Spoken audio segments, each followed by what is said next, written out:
Welcome to a special episode of the Experience Darden and ExecMBA podcast. I'm your host, Brett Twitty, and yes, you are listening to a new episode. On this episode of the podcast, I'm excited to share my recent conversation with two of our Senior Associate Deans at the Darden School of Business, Tom Steenburgh, the Senior Associate Dean for the full-time MBA program, and Yael Grushka-Cockayne, the Senior Associate Dean for Professional Degree Programs. Recently connected with Tom and Yael to talk a little bit more about how the fall semester has gone. If you have questions about how the Darden School is adapting to COVID-19, this episode is essential listening. So without further ado, here's my interview with Tom Steenburgh and Yael Grushka-Cockayne. Yael, Tom, welcome to the podcast. Thanks for having us. Yes. Well, welcome back to both of you. This is a special joint episode of the ExecMBA podcast and the Experience Darden podcast. All of our podcasts combined here, talking with both of you. Thank you so much for taking time out of your busy schedules. First and foremost, how are you doing? Yael, are you doing all right? You hanging in there? I'm hanging in there. Yes.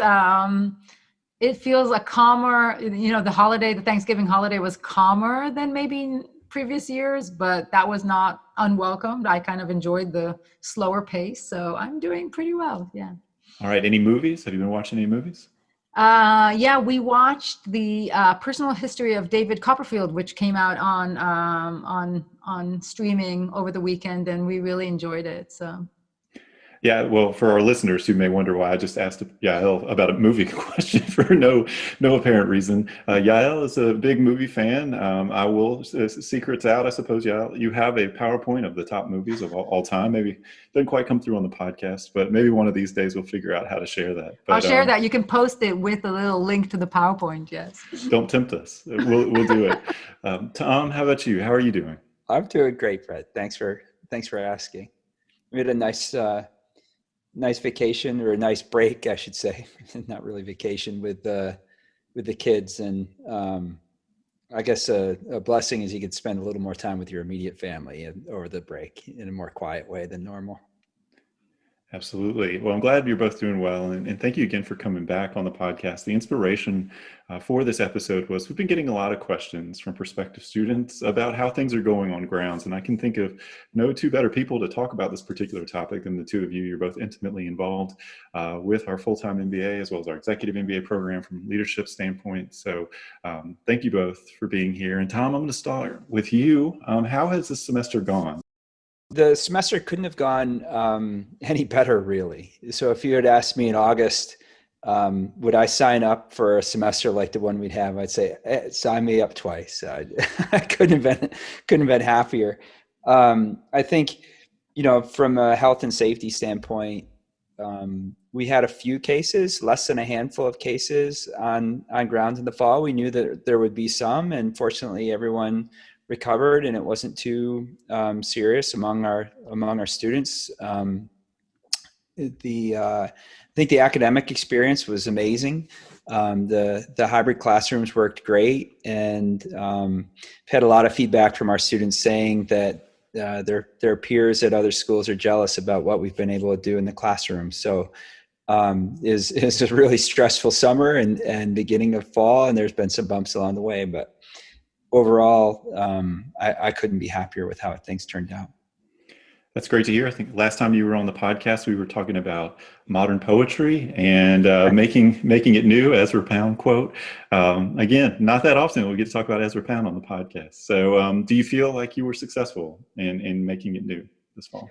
Yeah, I do. I think we learned a lot in the fall, and I think the faculty just really did a great job stepping up and thinking about new ways to deliver their content. And in some ways it reaffirmed a lot of the things that we always knew about what makes good teaching. The basics we're able to deliver in this new format, and but there was a lot of making it new, refreshing what we have. So that feels really good. That's great to hear. And Yael, I know it's been a very busy semester for our executive MBA students. Constant adaptation, it feels like. I've been talking with the program team about all the things we're doing to support our students. No surprise that they're right there, helping our students along. And I know you're part of that story as well. So when you look back on the semester, what stands out to you? How have things gone?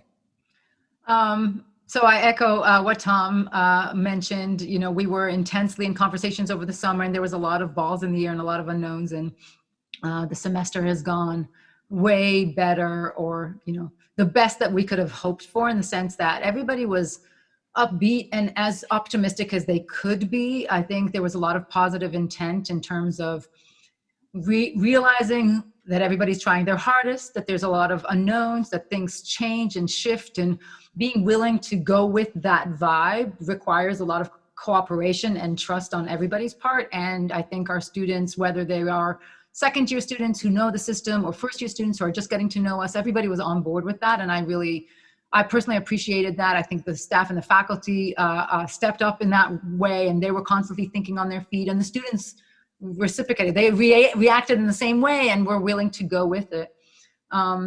It was interesting to see the community adjust to not only a new form of learning, so like the hybrid classroom, but also just a new vibe to the pace of the curriculum. We had some courses that were still being delivered virtually, some courses that were being delivered in hybrid, and the willingness to just like pop in and out, or to segue, or to try and mix and match, or to come in some weeks or not, or to alternate and rotate among themselves.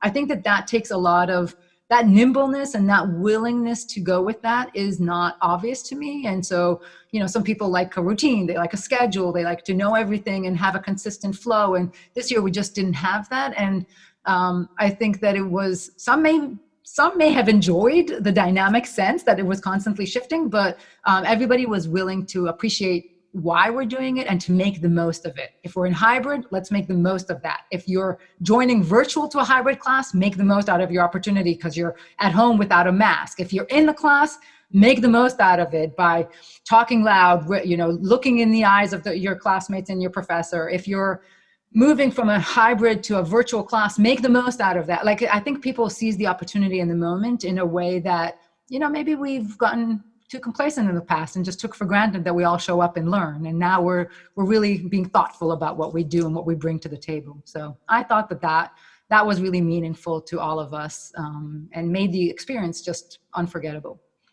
I love that point that people are really kind of maybe refocused on the experience, or, you know, really cherishing the opportunity that they have, maybe in a different way than they did previously. It's come up a couple times already, so I want to talk about the teaching experience. You mentioned the hybrid class. We talked about it here on the podcast. This idea, this class format where you have in-person as well as virtual participants in the class session, not a technology that we previously had at the Darden School. The investment was made this summer to make this possible. And it sounds like it's been a real success story, but I imagine for faculty, it was an adjustment if you're used to fully virtual participants or fully in-person participants. Yael, when you think back on the teaching experience, how did that go? I know you taught decision analysis to our executive MBA students this fall. Yeah, I taught decision analysis to our executive students. I was physically in one room with about 20 odd students in the room. We're all wearing masks. Unlike my normal walking around and being very physical, I kind of had to stay put most of the time to work on a Wacom or Wacom, how you call it, whatever you decide to call it, which is our electronic whiteboards. So it required getting used to that. I also had a bunch of folks remote at home, and so making sure that we include them or don't over adjust to one population or the other, or just like allow students to engage with each other, whether they're virtual or in person. That was always an adjustment. And then what was interesting with some of the DA teaching I did, I also had a group in another room, like another 20 odd students in another room that was remote from me that I was trying to call in and pull into the conversation. So it was almost like a triple audience kind of dance. So it was fun. It was exciting. You know, I was as nervous as I would be teaching, 11 years ago when I just started, because everything was new. But it was amazing how quickly we got into it. Like the students and I, regardless of where they were, I think that after one or two sessions, we were into it, and we were all kind of marching along, and the learnings were there. And you look back at the slides, it's like, wow, we did a lot. We accomplished a lot of everything that we wanted from a learning perspective. And so it was very satisfying. It sounds like it. I mean, there's certain gymnastics to it, right? You've got all these audiences to keep in mind. Tom, I know you also were teaching marketing, I think, this semester to the first year students in the full-time MBA program.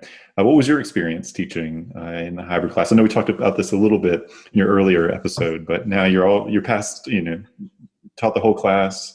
Any other things you'd like to share with our listeners? Yeah, I think a lot of the things that we really hold dear, we were able to accomplish in the hybrid environment. I actually found the environment from a personal perspective to be incredibly exhilarating to be in. It was tiring, and it was nice to sort of see your material in a new way, because you have to present it in different ways, and in some ways it's challenging. Like, you don't have as much board space as you normally do. So, and I use my board a lot to get the class to see an idea. So I had to think about my material differently, but that thought helps you sort of refocus on what's important. And when I look at the results, for me, I actually had the best set of exams I've ever had, final exams. And, so any concern that I had about, like whether or not people are learning, it was great, reinforcement of the idea that things can really work quite well in this environment when you saw the exams and the performance of the students. And I think the engagement was incredible. People love to be in. It's a relief to see people, for students, for faculty, and when they were in, they were really engaged, and when they were home, like Yael said, they were really engaged too. So I couldn't have been happier with the overall experience of teaching hybrid. And I think our tech team just did an unbelievable job of pulling things off. We took us the whole summer to build the classrooms, but Joanne Meyer and her team just did a great job making sure that the classroom ran well. And they were there every class to show up to make sure that it ran smoothly while we delivered, which I think a lot of us were just so thankful for every second of the class when problems arise. Yeah, I have to say, like, being at a school with resources does make a bit of a difference, I think, in terms of how it works, because we had enough tech support that you could really focus on teaching and not worrying about just, like, is the classroom gonna work? And one thing I wanted to, Tom, can I say something else, Brett? I don't want to take us off your questions, but Tom reminded me, how blown away were you by the students' prep? Like, regardless of where they were, if they were at home or in class, they were as prepared or even more than in the past. It's like you can trust the students to show up and just to carry the day. And it's amazing to see and be reminded that under all circumstances, they will show up ready to learn, right?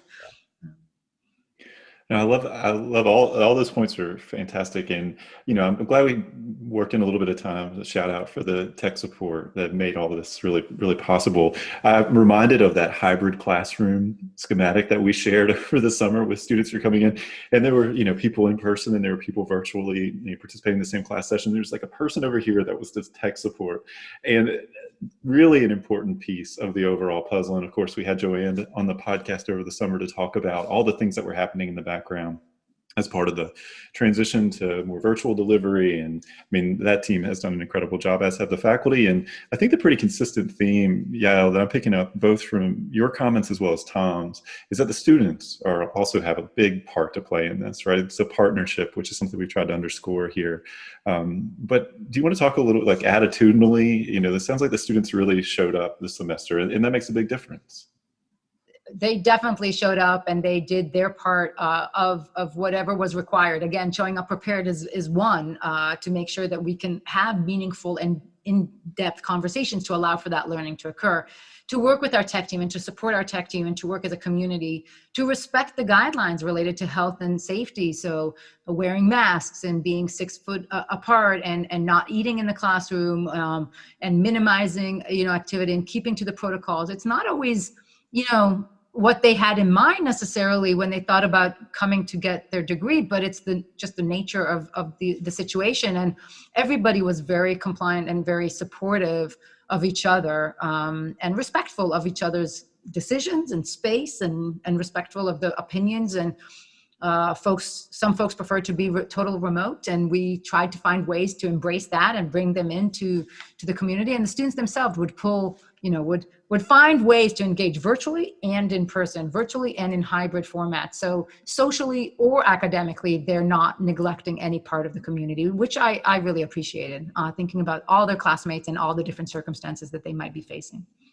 That's great to hear. We had Zakia Pierre on the podcast to talk about all the full-time MBA student organizations that are still getting together, finding ways to offer activities and programming, given the social group size limitations, Tom. And I will say, I mean, I'm not surprised to hear that. I think the people who come to Darden are interested in getting to know their classmates, and that's in the classroom and outside the classroom. One of the things that I've heard pretty consistently from students is they just appreciate the effort that the school has made to find ways for them to stay engaged with each other and the support that has been put in place. Do you want to share a little bit more about just the efforts from the faculty and staff that have made all of that possible? Yeah, I think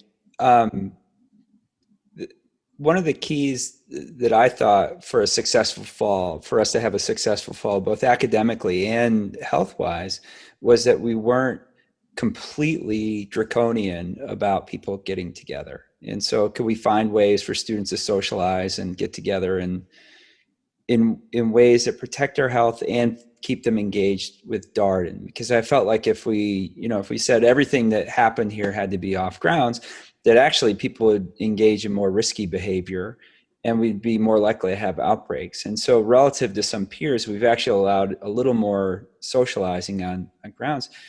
And we've had very good health outcomes. And I think that's because when people socialize in our events, they tend to wear masks. They tend to respect the physical distancing. They want to keep the in-class learning experience. They want to keep the socialization. So they're willing to make sacrifices. And I think building a partnership with the social reps, John and Mike, and the DSA president and vice president, Enrique and Megan, have been critical in sort of working through all the issues. So Yael and I and Mary Margaret are all on a committee that sort of pre-approves events, and we've gone through multiple iterations with every event around how we can maintain health protocols, but how we can also have a good time. And I think we've done a really good job, and with that, I'm really proud of that work. And I think we've gotten lucky too, because you don't control the environment entirely. And I knew that we'd have some cases, and I've been clear with that with people all summer, all fall. Like, it's not going to be like there's going to be 0 cases, but I think if we work together, we can keep it to a minimum. And so I describe it as we've been lucky and good. And I think the benefit of that is, like, we've had a really terrific experience, and it's not, as Yael said, exactly what you signed up for, but man, it's pretty damn good. And so but I think that community aspect, of like what makes Darden a special place is that we care about each other. We're a small place. We buy into working together. And I feel like we've been able to make that happen and in a really great way. And anytime I've asked faculty, staff, students to pitch in and do something, they've all been really willing. So I feel really, really lucky about that.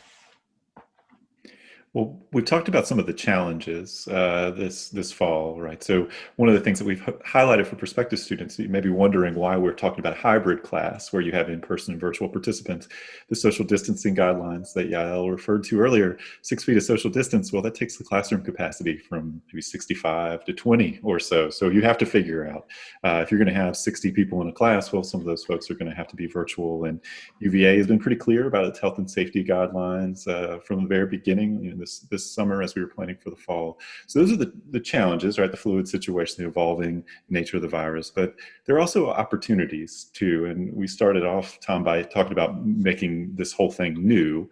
And so, yeah, I want to start with you with this question. When you thought about teaching decision analysis in this new setting, hybrid class, obviously in the context of a pandemic going on, a lot happening in our students' lives, did you think that there were opportunities that you could take advantage of? Yeah, there's definitely opportunities, and kind of a little bit of a silver lining of the whole situation is, I think Tom alluded to it before, the idea that first and foremost, it's an opportunity for us to think of, carefully about our teaching plans. We've been teaching some of this material we teach year in, year out, and here's a chance for us to stop and say, how would we do things differently now that we have an audience virtual and an audience in person? What is it that we want to do differently than years past? For instance, one thing that has been very popular at Darden, regardless of the format, and I think in general across institutions of higher ed, is breakout groups. Sometimes we've had buzz groups in certain formats, but now using the breakout groups and being thoughtful about, we have this Zoom capability. We can get our students into smaller, intimate groups where they have their own little quiet zone for a few minutes. What do we do with that time? How do we use that wisely? What point in the conversation do we pivot into those breakout groups? And how does that change the other types of conversations that we can have? That's an opportunity, and one that I actually think that faculty will hang on to, longer term, because they like it and they're using it differently. Our materials are different. The fact that we have the hybrid option and the Zoom option is interesting. In the past, if you were traveling, or if you were, for some reason, you were ill and you couldn't attend, we were very rigid in what we could enable and not. And now it's like, this might work longer term. This might provide us access into some opportunities where students have to physically be absent from class, but they can join remotely because we have the technologies, the cameras, the speakers, the microphones, everything's in place. So that's longer term investment that could be useful. And then finally, I'll say that it's also provided opportunities and innovation across the programs, in between the programs, and from the various communities. We have our EMBA, our executive students, and we have our residential students.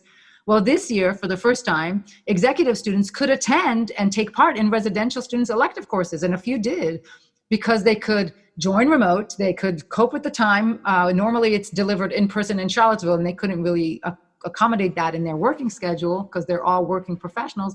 Well, this year, if a course was during lunch break or early in the morning or late in the afternoon, our students could join, and it created an opportunity for the community across the various programs to come together and to get to know each other, which I think is a wonderful, wonderful thing for us as a one community, as a one Darden. So I agree with that point. It's great to hear that students are doing that. As you might imagine, we do get prospective students for the Executive MBA asking about, well, can I take electives that are offered to the full-time MBA students? Logistically, in the past, it's been quite complicated for the reasons that you noted. I'm not surprised, though, to hear that some people seized upon this opportunity created by maybe a little bit more virtual delivery. Yes. Tom, when you think back on the semester, what opportunities stand out to you, or things that you realize, gosh, this is really new and something we might continue going forward? Well, I think there's several things that the technology enables that are new. Yael talked about the buzz groups and the breakout rooms, and certainly we saw a lot more of that. I think in the long run, we'll see we saw it this year, and I think it'll continue, where we can bring more people into our classroom, like CEOs and CMOs or functional leaders, experts in areas, to come and speak to classes, which is great. I know I did it in marketing, and I'll continue to do it going forward. I think the other thing that will be enabled is not only allow a working professional to come in and take a class, but you can design classes with experiential learning in a way that gets people together that you couldn't do really without the technology. And I would expect to see more of that going forward. We have a few classes that kind of work like that, but I think we'll have more of that in the future. I think another thing that I found to be really interesting, and it's a new way of executing something that we care about at Darden, is I think our great teaching moments often come when students are conversing with each other. So it doesn't have as much to do with us. Like, we set up the discussion, and then the students are the ones that sort of like have this interaction that they cherish and make some of the magic in the classroom.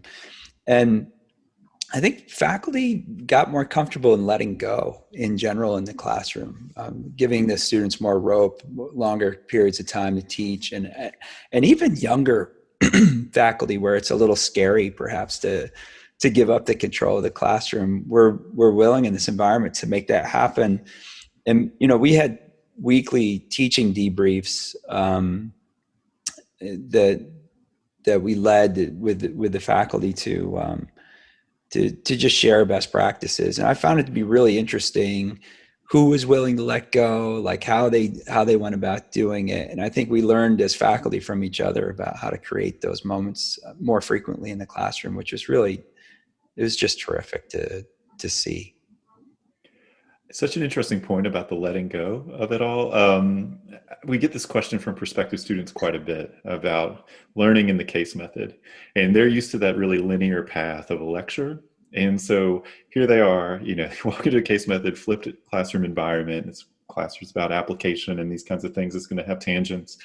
From a faculty member standpoint, that's got to be a learning curve that everybody goes through.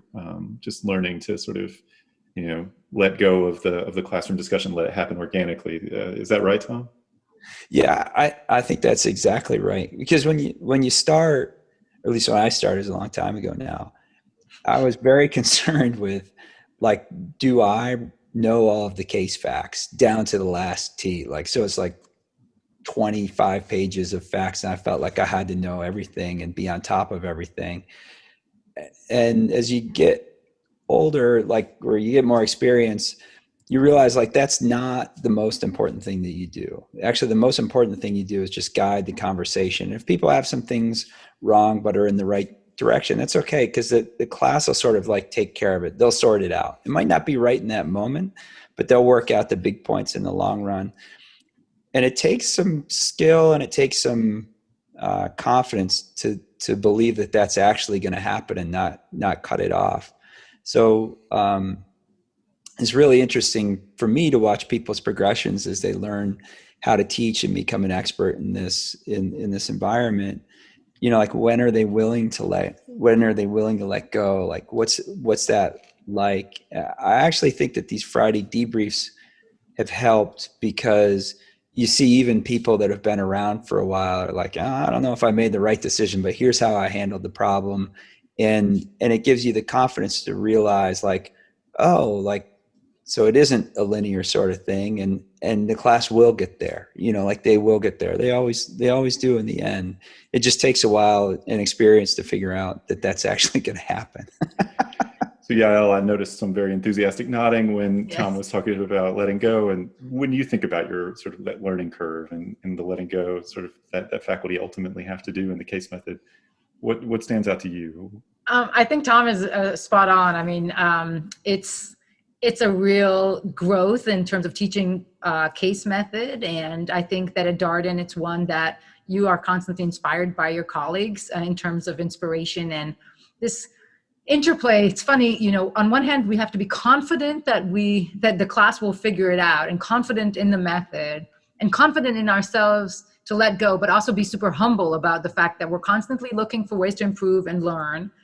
We're constantly humble in the presence of our students, meaning we're not the ones there that know the answer, because there's so many different angles to a problem, and we want the multiple perspectives, and we want the students to learn from each other. So it's not about us being there to provide that clarity, and being there and enjoying and celebrating the success of the class to tie that whole trajectory and to take the conversation is so satisfying that once you've accomplished that, I think it's easier to repeat, because you know what you're looking for, right? So if you've witnessed it and you've gone through that whole process of letting go and letting the students fuddle around a little bit, go through some rabbit holes, correct course, and answer some questions and contradict each other, and eventually come out enlightened, you say, oh, it can be done, and this is how it just got done. So let's figure out the way to do it, and the way to do it is by standing back. I remember at one point this semester teaching a case that I've taught multiple times before. At some point I had a student online kind of discuss with a student in class, and they were going back and forth, and then one of them was sharing their screen and they were giving each other instruction, and I was almost like standing in the corner smiling, but like not making any comment, letting them take control of the discussion.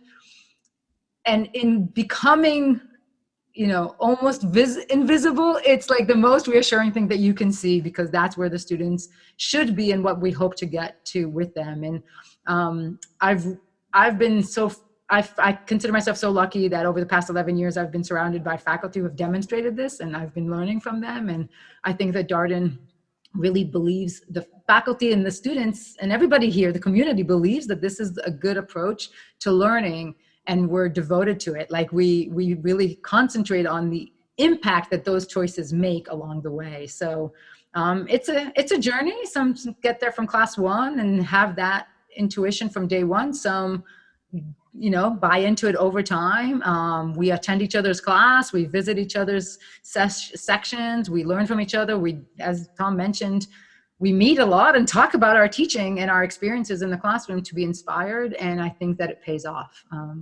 It pays off personally, and it pays off as a community. That's a really interesting thing that happens here at Darden that I'm not sure that every prospective student knows, this sort of exchange that happens amongst faculty when it comes to teaching. And I think it says a lot about the investment in the classroom experience, how the regard that faculty have for that time and their interest in the craft of just teaching and getting better as teachers. So we're here into the fall semester, wrapping things up, looking forward to the next semester. Tom, what are you looking forward to? I know this is, a time of uncertainty. The virus is, obviously things are tough right now in the United States, but planning is happening. So what are you looking forward to? Well, I'm looking forward to a bit of a break over in December, because I haven't had much of one to this point. But we're also welcoming a January cohort, which we've never had this year. So I'm excited. I'll be teaching them right at the start. So I'm excited to see how that plays out.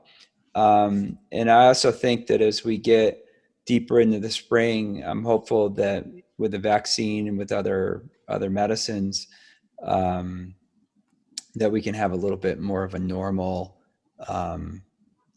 experience later in the spring. I think we've done a really nice job in the fall, and like from between what we learned from March to May and then May to September, like the leap that we've made in terms of just being able to open up more and do more things has been incredible. So I think we'll see another leap as we get into the spring and learn more, and also that there'll be more therapies and medicines to make it safe. That I'm hopeful that by the time we get to May, it's maybe it's not exactly normal, but it's closer to where we've been. So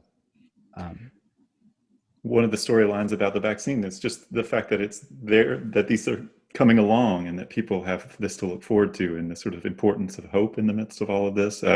You're right to mention the Q4 experience, right? So the end of the full-time MBA calendar last year, the shift to fully virtual class, and then the big storyline of this fall was the incorporation of technology and hybrid class, and who knows what will continue with on this path, but it's been great to see all of that play out. Yael, what are you looking forward to in the coming semester?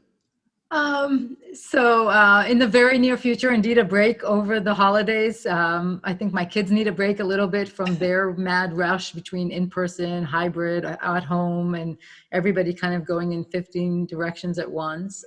So I'm looking forward to that. We're hoping, we'll see how the situation of the vaccine, but we're hoping for a white Christmas. So we'll see if we can get that somewhere.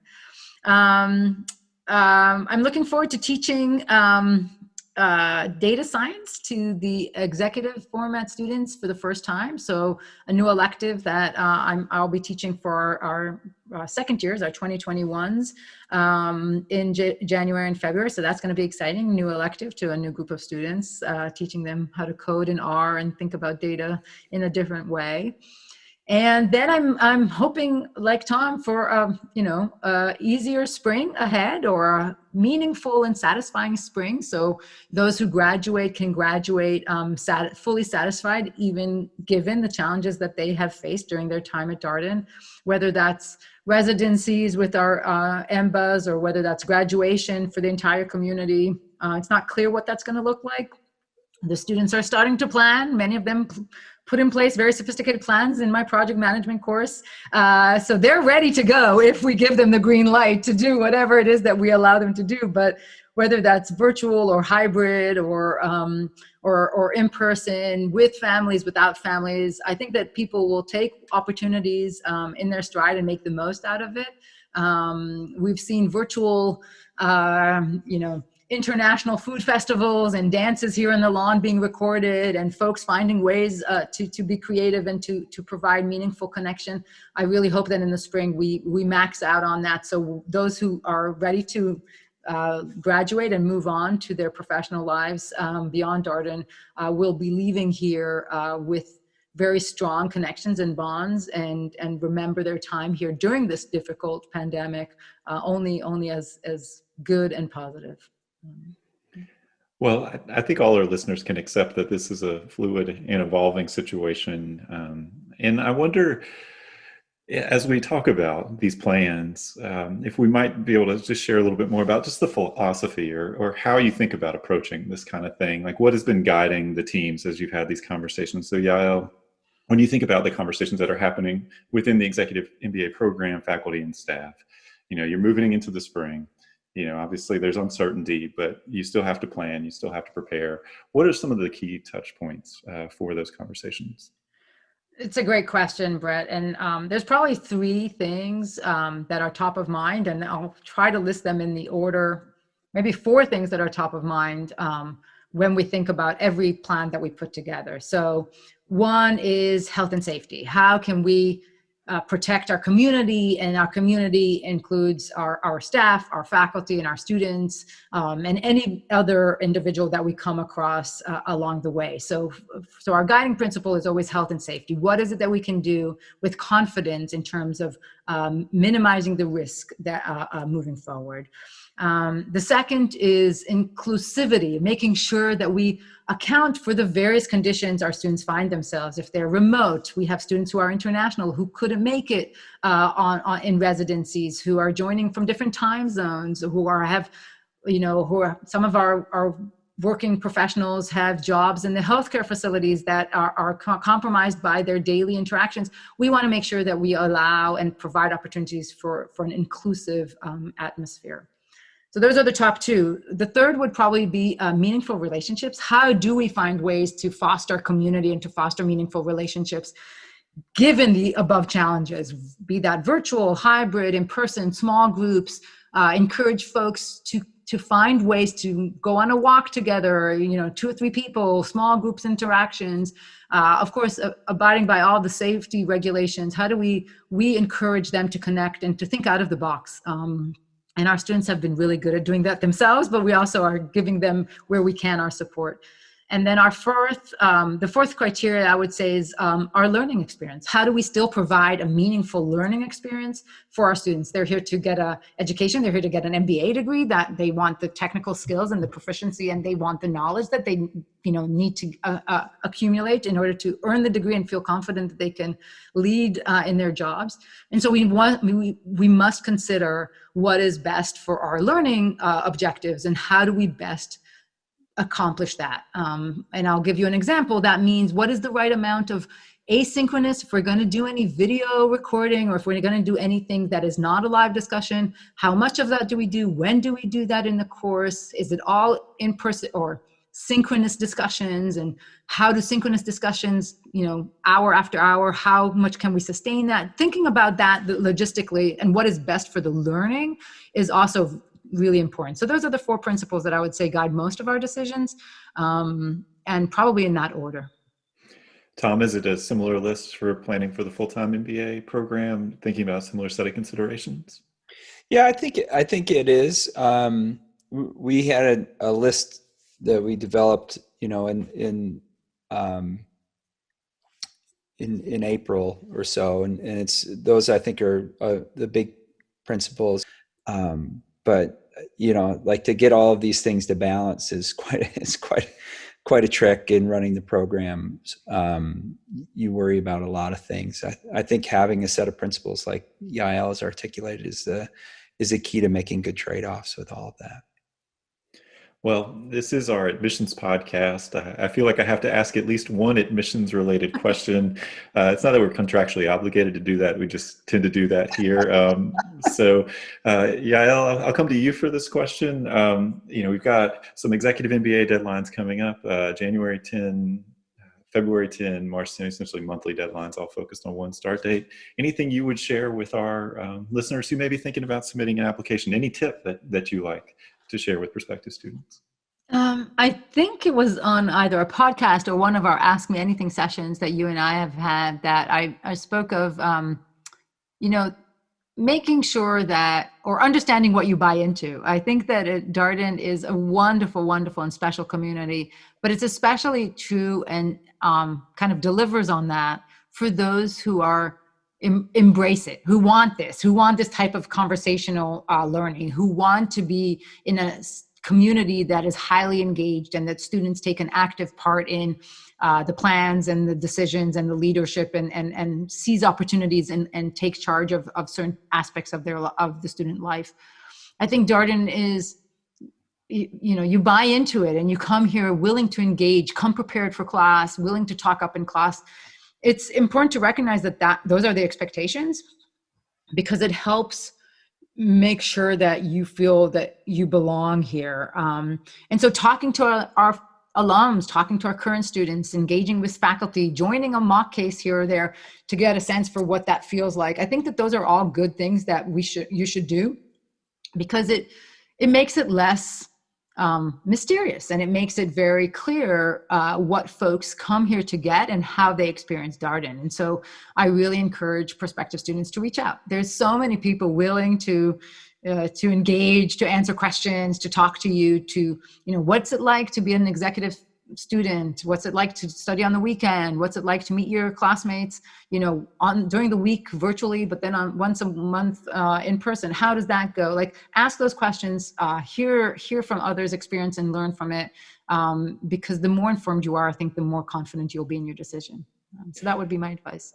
I really like one of your points that you made, and I think it's a blog post that we ran about Darden has this great sort of reflective quality. The more you put into it, the more you get out of it. Yeah. That's really stuck with me, and I think resonates with the point that you just made, that sort of all-in mentality. We hear that time and again on the podcast as we talk with students.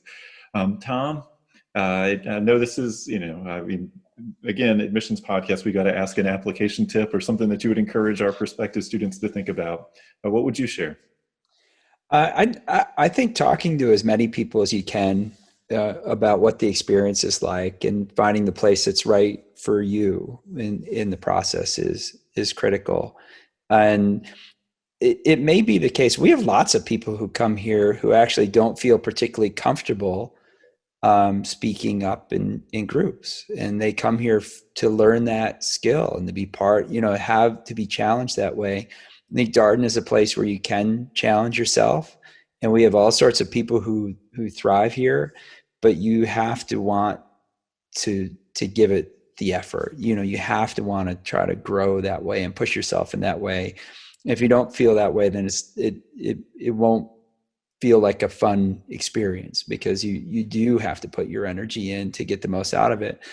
But the people who come here and put it in just love it. It's really a place where you can, just get to the next level of your career, and it's a joy to be part of. So I think talking to alumni, talking to fellow students, just trying to figure out if this is the right place for you is key. And I think about that all the time, as I've made decisions in my career. Like, I always look back and say, geez, I could have asked even more questions. People are so nice. They'll always give you half an hour. And I, so I encourage everyone to spend that time, and you'll be glad that you did in the long run, because not only will you figure out if this is the right place, you'll know how to get the most out of your experience when you're here. And related to that, I would just kind of say, as Tom was describing it, I was also thinking another benefit from talking to a lot of people is not everybody experiences Darden in the exact same way. It's not as if there's one path and it's a cookie cutter path. We have students who take more of an entrepreneurial route and do a lot of work around starting their own companies or starting their own businesses or working for startups. We have folks who go directly to Wall Street because that's what they're interested in, or folks who have more of a kind of global twist to their studies and focus on courses that open their mind to it. I think it's really about finding a path that works for you, that you're interested in kind of growing and maturing into professionally, and then seeking that one out. But recognize that there could be many ways in which you tackle it and different things that individuals take out of the experience at Darden. Some people want to go for a leadership role. That's great. There are many of those, but recognize what you'll stand to gain and why you're making that choice. I think that's really one of the exciting things around here. And one of the things I've really enjoyed learning over the course of these conversations on the podcast is the importance of having your individual priorities as you come into this experience. What's most important to you, not what's important to other people reflected to you as, but more self-directed of what do you think is most important to you? What do you want to get out of this? And having that clarity has a lot of benefits for people as they start out and as they progress through and as they move into their career. So, well, Tom, Yael, thank you so much for your time today. I hope you both are able to get a break. I feel like you've had a lot on your plates over the past few months and well before that too. But thank you for everything you've done on behalf of the school. Thank you for coming on the podcast and sharing these updates with our prospective students. I will say if we did a word cloud of, what's the most popular question this fall, it's how is the school adapting to COVID-19? And so hopefully we've done a good job of addressing that. And hopefully for our listeners, you found this conversation helpful. But happy holidays to both of you and stay safe out there. You Thank too, you. Brett. Happy Thank holidays. you so much. I hope you get a break too. Happy Hanukkah if you're celebrating. That's December 11th it starts. And happy Christmas or any other holiday that you celebrate. And that was my interview with Tom Steenburgh and Yael Grushka-Cockayne, two senior associate deans here at the Darden School of Business. As always, if you have any comments, suggestions, requests, anything you'd like for us to cover here on the podcast, we're all ears. We can be reached at Darden, that's Darden, @virginia.edu. Until next time, stay safe, be well, and happy holidays.